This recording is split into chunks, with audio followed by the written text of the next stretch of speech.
Good morning dear student. इससे पहले हम वायरस डिस्कस कर रहे थे, जिसमें हमने वायरस में इन्वलप उसके न्यूक्लिक एसिड के बारे में डिस्कस कर लिया था। अब हम आगे डिस्कस करने जा रहे हैं क्लासिफिकेशन ऑफ वायरस, ठीक है, जिसमें हम वायरस के कौन कौन सी क्लास के अंदर क्लासीफाई किया गया है इसके बारे में डिस्कस करेंगे।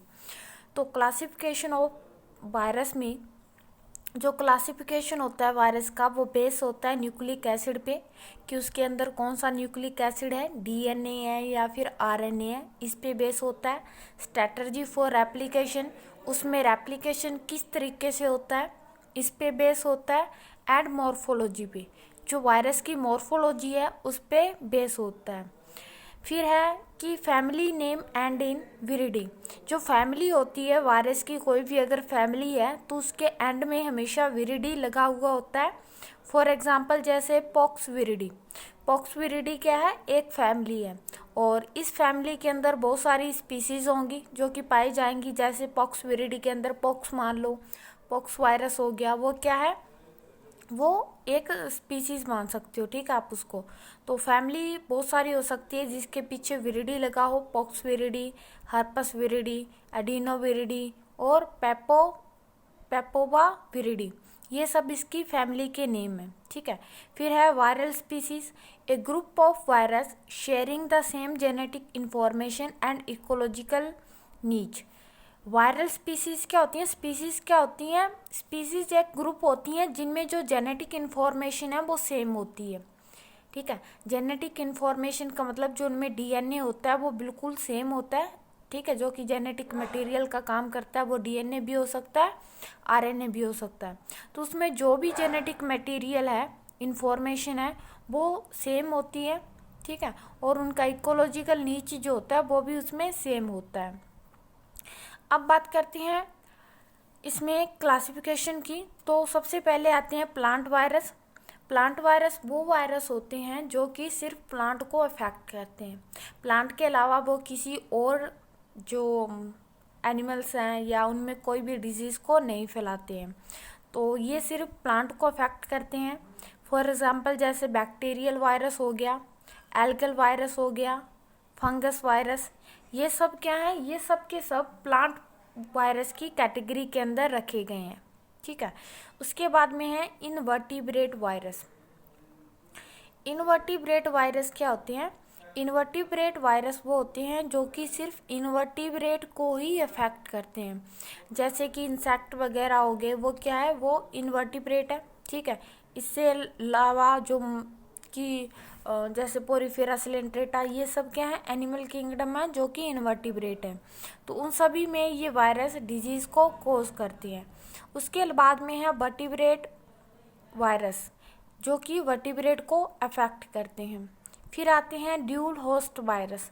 ड्यूल होस्ट का मतलब होता है, ड्यूल का मतलब होता है दो, ठीक है, और होस्ट मतलब परपोषी। तो ड्यूल होस्ट वायरस के अंदर दो होस्ट होते हैं जो कि अल्टरनेट चलते हैं। जैसे कि फॉर एग्जांपल जैसे कोई एक वायरस है और वो वायरस सिर्फ एक प्लांट में डिजीज़ नहीं फैला सकता या एक एनिमल में डिजीज़ नहीं फैला सकता, उसको अपना लाइफ साइकिल पूरा करने के लिए दो होस्ट की ज़रूरत होती है। तो अपना वो लाइफ साइकिल जो है वो दो होस्ट के अंदर कंप्लीट करेगा। उसके बाद में जो होलमेल्स साइंटिस्ट थे, उन्होंने 1948 में वायरस को 3 क्लास के अंदर डिवाइड किया। जो पहली थी वो थी फाइगिनी। फाइगिनी क्लास के अंदर मेनली बैक्टीरियोफाज को रखा गया था, ठीक है। फाइगिनी क्लास के अंदर मेनली बैक्टीरियोफाज को रखा गया था। उसके बाद में सेकंड जो थी वो थी फाइटोफाइगिनी। फाइटोफाइगिनी के अंदर मेनली फाइटोफाज को रखा गया था। पादप भोजी को रखा गया था। उसके बाद में जूफाइजिनी, जूफाइजिनी के अंदर मेनली जूफाज को रखा गया था। जीवाणु भोजी को सॉरी जंतु भोजी को रखा गया था उसमें, ठीक है। ये क्लासिफिकेशन है जो कि होलमेल्स ने दिया था। उसके बाद में नोमेन कल्चर की बात करते हैं कि वायरस का नोमेन कल्चर किस किस तरीके से किया जा सकता है। तो इसके लिए एक रेशियो होता है, ठीक है, जिनमें 4 पेयर बनते हैं। 4 पेयर में से सबसे पहला जो पेयर होता है वो होता है न्यूक्लिक एसिड टाइप, कि जो उसमें न्यूक्लिक एसिड पाया जा रहा है वो किस तरह का है, डीएनए है, आरएनए है, किस तरह का न्यूक्लिक एसिड है, उस पे बेस होता है। अपॉन न्यूक्लिक एसिड में नंबर ऑफ स्ट्रैंड, कि जो न्यूक्लिक एसिड है, डीएनए है या आरएनए है, उसमें कितने स्ट्रैंड है। जो डीएनए है वो सिंगल स्ट्रैंडेड है या डबल स्ट्रैंडेड है, आरएनए है वो सिंगल स्ट्रैंडेड है या फिर डबल स्ट्रैंडेड है। इस पे बेस पे हमने फर्स्ट पेयर बनाया। तो फर्स्ट पेयर में न्यूक्लिक एसिड का टाइप और न्यूक्लिक एसिड में कौन सा स्ट्रैंड पाया जाता है, इस पे बेस होता है। फिर बारी आती है सेकंड पेयर की। सेकंड पेयर के अंदर जो न्यूक्लिक एसिड है उसका मोलिकुलर वेट कितना है और वायरस के अंदर न्यूक्लिक एसिड की मात्रा कितनी है, ये सेकंड पेयर को डिसाइड करता है। थर्ड पेयर जो होता है, थर्ड पेयर के अंदर वायरस की शेप या फिर साइज कैसा है और जो न्यूक्लियोप्रोटीन है उसका साइज कैसा है, ठीक है। उसके बाद में जो फोर्थ पेयर बनता है वो बनता है वैरायटी ऑफ होस्ट। जो होस्ट हमने लिया है उसकी वैरायटी कैसी है, किस तरह का है वो, इस पे बेस होता है। और ट्रांसमिशन ऑफ वायरस, कि वायरस जो है वो एक जगह से दूसरी जगह पर जा रहा है, एक जगह से एक एनिमल से दूसरे एनिमल में डिजीज़ को फैला रहा है, तो वो किसके द्वारा जा रहा है, ठीक है, किसके थ्रू दूसरे प्लांट में डिजीज़ फैल रही है, इसको डिसाइड करता है। तो फोर्थ पेयर में वैरायटी ऑफ होस्ट और ट्रांसमिशन ऑफ वायरस इंक्लूड होते हैं। तो फॉर एग्जांपल जैसे हमने टीएमबी एग्जांपल लिया है, टोबैको मोज़ेक वायरस, ठीक है, जिसमें जो फर्स्ट पेयर ये हमारा बना है उसमें क्या होगा, न्यूक्लिक एसिड का टाइप और स्टैंड। तो न्यूक्लिक एसिड का टाइप जो है वो आर है, आर का मतलब आरएनए है, ठीक है, और स्टैंड कितने हैं, 1, सिंगल स्टैंडर्ड आरएनए है। उसके बाद में सेकंड जो ये वाला पेयर दिखाई दे रहा है, इसमें फर्स्ट जो सेकंड दिखाई दे रहा है वो क्या बताता है कि जो न्यूक्लिक एसिड है आरएनए, उसका मोलिकुलर वेट कितना है। तो उसका मोलिकुलर वेट 2 है और वायरस के अंदर न्यूक्लिक एसिड की मात्रा जो है वो 5% है। सेकंड जो पेयर है वो हमें बताता है कि वायरस का साइज या शेप कैसी है और न्यूक्लियोप्रोटीन का साइज कैसा है। तो यहाँ पे ई लिखा हुआ है, ई का मतलब है इलोंगेटेड। तो जो वायरस का शेप है वो भी इलोंगेटेड है और जो न्यूक्लियोप्रोटीन का साइज है वो भी इलोंगेटेड है। उसके बाद में जो वैरायटी ऑफ होस्ट है और जो ट्रांसमिशन ऑफ वायरस है उसमें भी मेनली यही बात है कि किस तरह की वैरायटी को हम यूज़ करते हैं और ट्रांसमिशन को काम में लेते हैं। तो इसमें जो वैरायटी ऑफ होस्ट है वो एस है, एस मतलब स्पर्मेटोफाइट्स, ठीक है, स्पर्मेटोफाइट्स को यूज़ में लिया हुआ है। और ए का मतलब है कि जो उसमें ट्रांसमिशन हो रहा है वायरस के अंदर वो मेनली एयर के थ्रू हो रहा है, हवा के द्वारा हो रहा है, ठीक है। उसके बाद में बात करते हैं हम सिम्टम्स ऑफ वायरल इन्फेक्शन की, कि वायरल इन्फेक्शन प्लांट के अंदर, एनिमल के अंदर फैल रहा है तो उसके क्या क्या सिम्टम्स हमें दिखाई देते हैं। तो सबसे पहला जो है वो है इंटरनल सिम्टम्स, ठीक है, अंदर की तरफ, जो कि अंदर की तरफ दिखाई देते हैं वो सिम्टम्स की हम बात करते हैं। तो TMB tobacco mosaic virus, dahlia mosaic, sugar cane mosaic में इंटरसेल्युलर इंक्लूजन बॉडीज़ डेवलप होती हैं। ये एक टाइप की बॉडीज़ हैं जो कि इन डिजीज़ के कारण प्लांट के अंदर या सेल्स के अंदर बनना स्टार्ट हो जाती हैं। जो टोबैको मोज़ेक वायरस में बॉडी बनती है वो अमीबोइड होती है, मतलब इसकी जो शेप होती है वो कोई फिक्स नहीं होती। जैसे अमीबा होता है बिल्कुल वैसी शेप हो सकती है, कोई भी शेप हो सकती है। तो अमीबोइड टाइप की बॉडीज़ हो सकती है। इसके अलावा जैसे बॉडीज़ है वो राउंड भी हो सकती है, गोल भी हो सकती है, ठीक है, किसी भी टाइप की हो सकती है। तो हाइपरप्लाजिया एंड नेक्रोसिस जो होते हैं वो मेन कैरेक्टर होते हैं। हाइपोप्लाजिया का मतलब होता है आउट ग्रोथ, ठीक है, बहुत ज़्यादा ग्रोथ का होना हाइपरप्लाजिया होता है। और नेक्रोसिस का मतलब होता है कि सेल्स जो होती हैं वो अपने लेवल पे डैमेज होना स्टार्ट हो जाती हैं, ठीक है। एक तो होता है कि सेल्स जो हैं जब उनकी एज हो जाती है, मैच्योर हो जाती है, तब उनकी डेथ होती है। लेकिन नेक्रोसिस के अंदर क्या होता है, सेल्स की लगातार डेथ होती रहती है, ठीक है। उसके बाद में सेकंड जो है वो है फिजियोलॉजी सिम्टम्स। फिजियोलॉजी सिम्टम्स के अंदर जो फंक्शनल सिस्टम होते हैं किसी भी प्लांट के, किसी भी एनिमल सेल्स के, जिसमें वायरस के कारण डिजीज़ हुई है, तो उनको डायरेक्टली और इनडायरेक्टली दोनों तरीक़ों से अफेक्ट करता है, डायरेक्टली भी और इनडायरेक्टली भी। नेक्रोसिस हो सकता है, ठीक है। और जो वायरस है वो कुछ ऐसे प्रोटीन को सिंथेसाइज करता है जो कि होस्ट की परमेबिलिटी को इनहिबिट करता है। मतलब जो होस्ट सेल है, ठीक है, होस्ट सेल है, सेल्स की प्लाज्मा मेम्ब्रेन होगी, तो वो प्लाज्मा मेम्ब्रेन की अपनी परमेबिलिटी होती है, वो चीज़ों को आर पार आने देती है। तो ये कुछ ऐसे प्रोटीन सिंथेसाइज करेगा जिसके कारण जो उसकी परमिएबिलिटी है वो ख़त्म हो जाएगी, ठीक है। उसके बाद में क्लोरोफिल जो होता है वो भी कम हो जाता है प्लांट सेल्स के अंदर, फोटोसिंथेसिस रेट भी कम हो जाती है, और फोटोसिंथेसिस रेट कम होने के कारण जो फूड का निर्माण है वो भी कम हो जाता है, तो कार्बोहाइड्रेट का फॉर्मेशन भी कम हो जाता है, ठीक है। Virus increase the activity of cytochrome oxidase and peroxidase. जो वायरस जो होते हैं वो क्या करते हैं, साइटोक्रोम ऑक्सीडेज एंड प्रोक्सीडेज, ये एंजाइम होते हैं जो कि रेस्पिरेशन में हेल्प करते हैं। तो ये साइटोक्रोम ऑक्सीडेज और प्रोक्सीडेज की एक्टिविटी को इंक्रीज कर देते हैं, ज़्यादा बढ़ा देते हैं, जिसके कारण क्या होता है, जिसके कारण जिस प्लांट के जिस हिस्से में या जिस सेल्स में ये डिजीज़ हुई है उसमें रेस्पिरेशन रेट क्या होती है, बहुत ज़्यादा हाई हो जाती है, ठीक है। तो ये इसके फिजियोलॉजिकल सिम्टम्स हैं। उसके बाद में बात करते हैं ट्रांसमिशन की, कि ये फैल कैसे रहा है, एक जगह से दूसरी जगह कैसे फैल रहा है, तो इसके बारे में हम डिस्कस करते हैं। तो सबसे पहला है वो है ग्राफ्ट ट्रांसमिशन। ग्राफ्ट का मतलब कि ग्राफ्टिंग का मतलब होता है कि जब भी हम प्लांट लगाते हैं, ग्राफ्टिंग करते हैं, तो उस टाइम स्टॉक और जो कलम होती है वो एक दूसरे के जब कांटेक्ट में आती है तब ये डिजीज़ फैलने का खतरा होता है।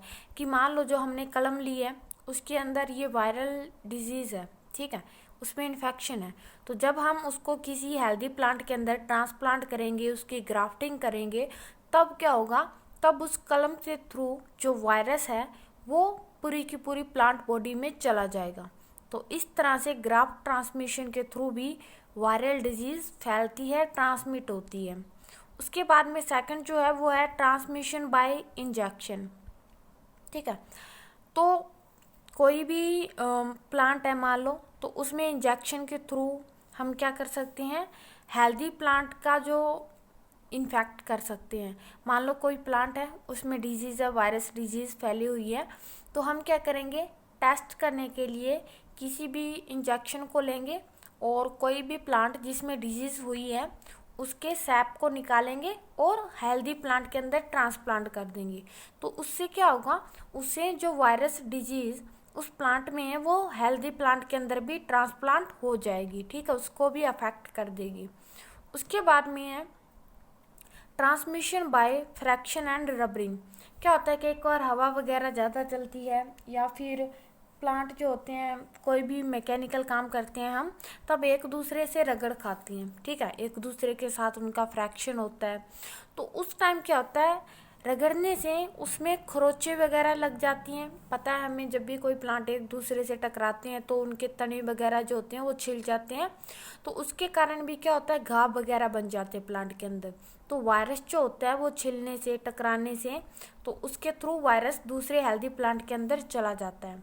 उसके बाद में है ट्रांसमिशन बाय स्प्रेइंग, ठीक है, कोई भी जो वायरल डिजीज़ है, ठीक है, किसी प्लांट से टच हुआ और उसको हम बाद में बाकी के हेल्दी प्लांट के ऊपर स्प्रे करते हैं, तो बाकी के जितने भी हेल्दी प्लांट होते हैं उन सभी प्लांट में वो डिजीज़ फैलने का डर रहता है, वायरल इन्फेक्शन होने का डर रहता है।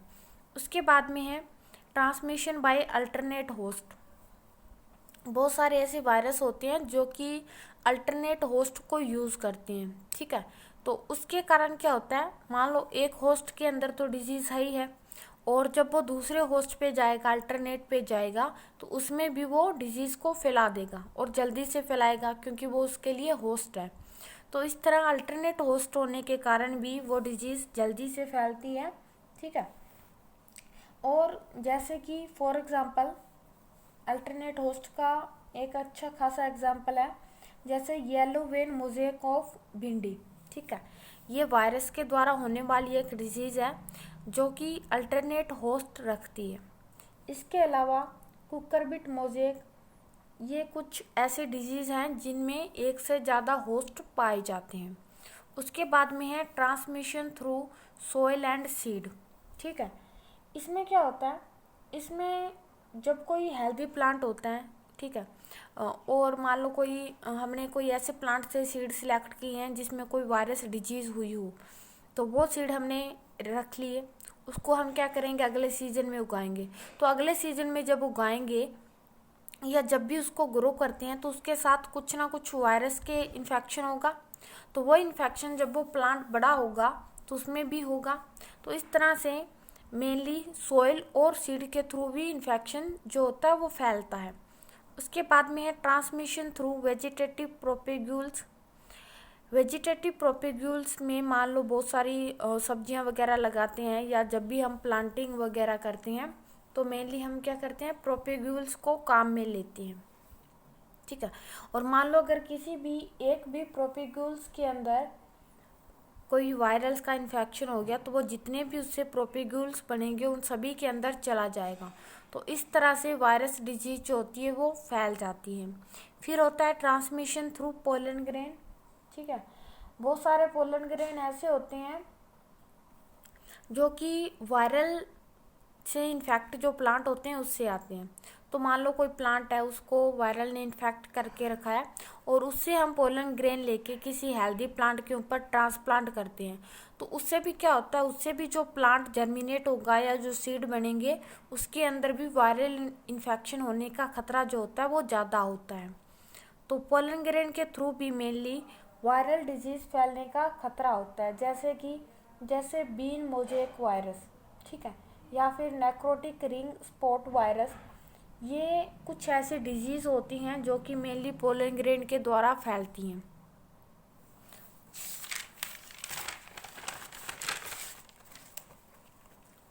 उसके बाद में है ट्रांसमिशन थ्रू फंजाई। फंजाई के द्वारा भी बहुत सारी जो डिजीज होती हैं वो मेनली फैलती हैं, जिसमें सबसे पहली जो है वो है टबैको नेक्रोसिस वायरस।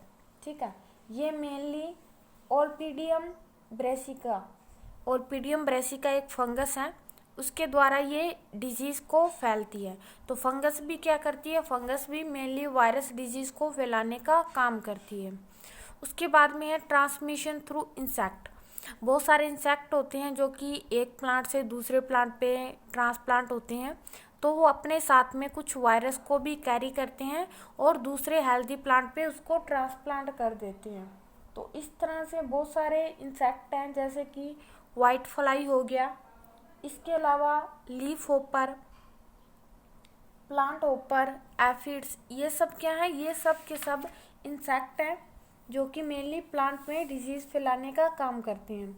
इसका एक अच्छा एग्जांपल है yellow vein mosaic of virus of भिंडी। ठीक है, भिंडी में जो डिजीज़ फैलती है वो मेनली वाइट होपर या वाइट फ्लाई के द्वारा फैलती है।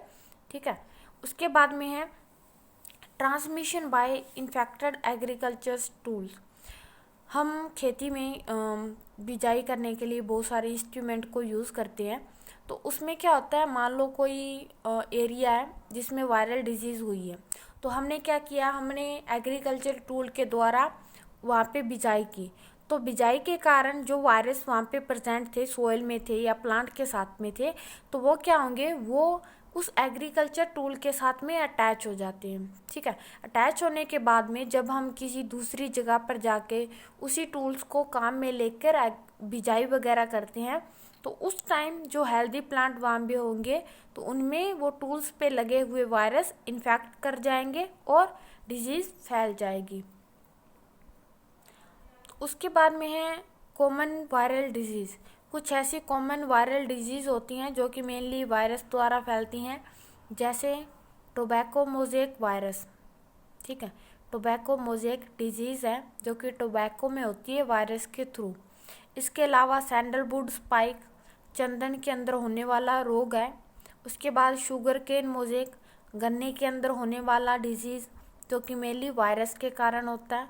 फिर होता है बंची टॉप ऑफ बनाना, केले के अंदर एक डिजीज़ होती है वायरस के कारण जिसको हम बंची टॉप बोलते हैं।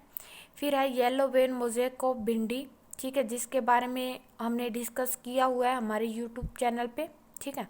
फिर है clump disease of groundnut, ये मूंगफली के अंदर होने वाली डिजीज़ है। फिर है लीफ कर्ल और पपाया। तो ये कुछ डिजीज़ दी हुई हैं प्लांट के अंदर जो कि मेनली वायरस को फैलाने का काम करती हैं। इसके अलावा वायरस के जो होते हैं वो बहुत सारे एनिमल्स को भी अफेक्ट करते हैं। एनिमल के अंदर भी बहुत सारी डिजीज़ ऐसी होती हैं जो कि मेनली वायरस के द्वारा फैलती हैं। तो जो वायरस होते हैं वो मेनली प्लांट के साथ साथ एनिमल्स को भी उतना ही अफेक्ट करते हैं जितना कि वो मेनली प्लांट को करते हैं। तो ये था वायरस के बारे में। उसके बाद में मेनली वायरस के अंदर जो रेप्लिकेशन होता है वो मेनली लाइटिक और लाइसोजेनिक 2 तरीकों से होता है, ठीक है, जो कि हम बैक्टीरियोफाज के केस में पढ़ते हैं।